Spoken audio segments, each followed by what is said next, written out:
Don't forget, you can reach the latest episode of Potomac Watch anytime. Just ask your smart speaker, play the Opinion Potomac Watch podcast. That is, play the Opinion Potomac Watch podcast. From the opinion pages of the Wall Street Journal, this is Potomac Watch. Welcome back. I'm Paul Gigot with Colin Levy and Kim Strassel. Let's finish up on the Wisconsin race, Kim, and talk about the implications, because I grew up in Wisconsin. I follow its politics. And over the last 10 years, and Colin knows this particularly intimately because she covered this for us, debate over Act 10, which was the law that Scott Walker and the Republicans passed in 2011. That was a law that limited collective bargaining for public unions. And that was challenged by the left, and ultimately went to the state Supreme Court. And I think the liberal majority there, had it continued, would have overturned that law, would not have allowed it to stand. I also think that, as you say, the redistricting that's been done, that would be in jeopardy. And many other things could also be in jeopardy here, because that's the history of the court in Wisconsin before some of the Walker appointments changed the contours of the court. So this is very significant. Oh, absolutely right. And look, that 2011 law, Act 10, still really rankles the left, especially because other states have looked at it and thought about putting in effect their own versions of it, which really does diminish the power of government unions. And of course, this has been one of the strengths still among unions, has been state workers. You've seen union membership falling in private settings, but they've still been generally going strong. And so that's why they've had such concern with this law. But some of the other things that would be at risk in Wisconsin, it has a right to work law. That is something the left is gunning for too. It's voter ID laws. It has a voucher program for private schools. And all of these things, you can very easily see left-leaning interest groups ginning up legislation to go back up to a altered Wisconsin Supreme Court that now has a liberal majority, in an attempt to get the court to stomp all over the rights of the legislature and essentially just throw these things out by judicial fiat. And this is why you see these races, as sort of as Colin was saying, have become so much more important in terms of Supreme Court decisions and these races for the court control.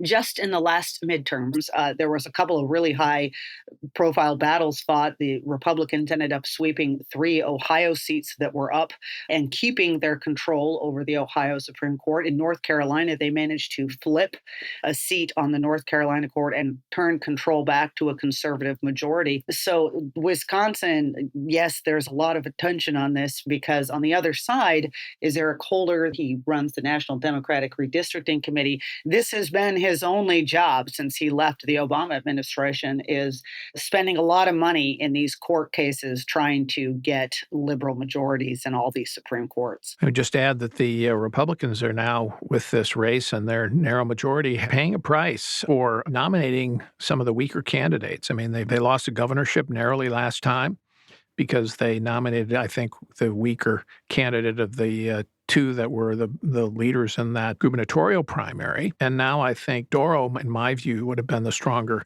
candidate, if only because she hasn't already lost a race. And so she'd be able to introduce herself to more voters without that baggage. All right, we'll see what happens in that runoff on April 4. Let's turn to the Republican National Committee. Now, an interesting development in the presidential race, which is that the party committee now wants to require that a candidate that wants to participate on the debate stage in the coming months, first debate now scheduled for August of the presidential cycle, that candidate will have to pledge to support the eventual party nominee. Let's listen to Ronald McDaniel, the party chair. I think it's kind of a no-brainer, right? If you're going to be on the Republican National Committee debate stage asking voters to support you, you should say, I'm going to support the voters and who they choose as the nominee.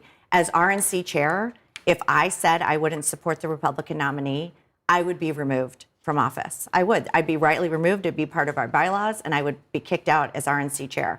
Anybody getting on the Republican National Committee debate stage should be able to say, I will support the will of the voters and the eventual nominee of our party. Kim, good idea, bad idea, or doesn't it matter because you can't enforce it anyway? Look, we went through the exact same fight back in 2015. They had a pledge the RNC put forward. 16 Republican candidates signed it, and Donald Trump held out. And he said at the time it was because he wanted assurances that he, as Donald Trump, was going to be treated fairly by the Republican Party, because he was obviously viewed as a bit of an outsider at that point. And he finally put his name to the pledge in the end. Of course, it didn't matter. It ended up helping Trump because other members of the party then ended up having to pledge to support him, even though there had been some quite ugly battles that went on in that particular primary fight. So it's going to be the same situation now. Everyone's looking at Donald Trump, who recently told Hugh Hewitt, the radio host, he was asked if he would support the ultimate nominee. He said it would depend on who the nominee was. So everyone's saying, well, will he sign this time? But I would point out the other side of it. You have Asa Hutchinson, who recently said that Trump's acts on January 6th disqualified him from being president again. And so you're going to have candidates like that who are going to be asked to sign this pledge in the event that Donald Trump were to win the primary race. And are they willing to support him? You're right. You can't enforce it anyway. I don't necessarily think it's a bad idea for the RNC to at least be asking, because this is obviously the huge question out there is Donald Trump, goes into this and he's going to have some tough competitors, and he's not necessarily a shoo-in, but he really wields a lot of influence over a significant chunk of the primary. And if he loses and refuses to get behind the ultimate leader, or even launches his own independent bid, that could rip the party to shreds. I raise a question of whether it's enforceable, because if there's a candidate who has significant support, like Trump undoubtedly will, is it really likely that the RNC will keep that person off the debate stage? I think it's much less likely to happen. So there is a sense in which this is a hollow pledge. But, Colin, I also think it's an interesting proposal because it demonstrates, I think, the degree to which the party understands that there's a significant risk here with Donald Trump, that even if, and you hear it privately when you talk to candidates, they say, look, and that reflects, I think, some reluctance in some candidates to get in. Look, if I get in and even beat Donald Trump, he won't let me win because he can't accept defeat. He can't accept to be described as a loser. And therefore, he has to explain somehow why he lost unfairly. And that bitterness will carry over into the general election, and it could hurt the Republican Party nominee if it's not Trump. Now, Trump has his own baggage, a significant baggage, and I think if he is the nominee, I'm not sure he can defeat Joe Biden. In fact, I doubt he can. But if somebody else gets a nomination, Trump could run as a third-party candidate or basically tell his supporters, look, even if he doesn't say it explicitly, don't support the nominee, could make it pretty clear that he doesn't think that person should win. Right. Yeah. I mean, I think you make a good point here.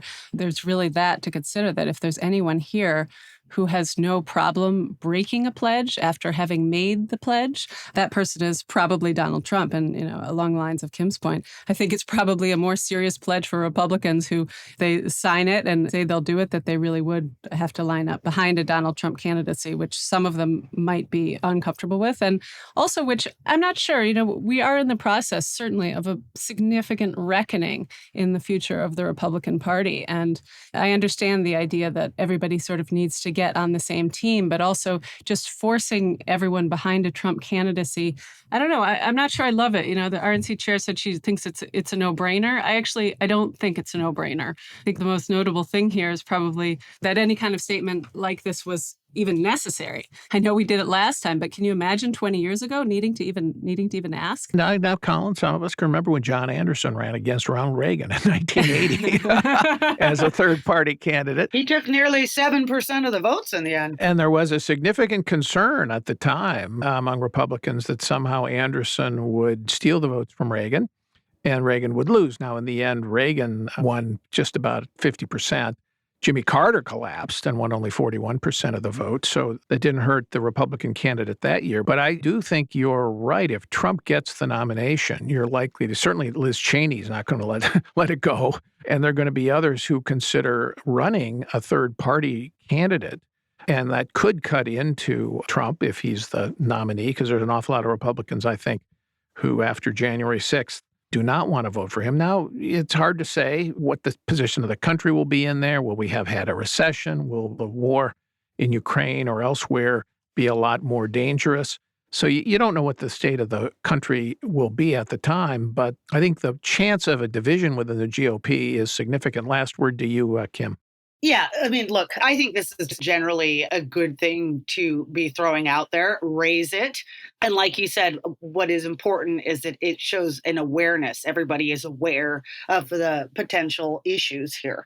Now, I should just mention as well that we shouldn't sort of suggest that running as a third party candidate is something that is actually easy to do. It's very arduous, it's very costly. Sometimes by the time that decision is made, it's past the deadlines that states have for registering to run on a different party. So that is also sort of cutting against that potentially happening as well, too. But I think the important point, as you said, Paul, is just that this is a party that's going into this primary with its eyes wide open, and it understands some of the big risks. And it's probably good to see it trying to take some steps from the start that is going to minimize the potential for a fracture within the GOP. All right. Thank you, Kim. Thank you, Colin. Thank you all for listening. We're here every day on Potomac Watch. Be sure to subscribe to us on your favorite podcast distribution network. And please join us tomorrow and every day on Potomac Watch.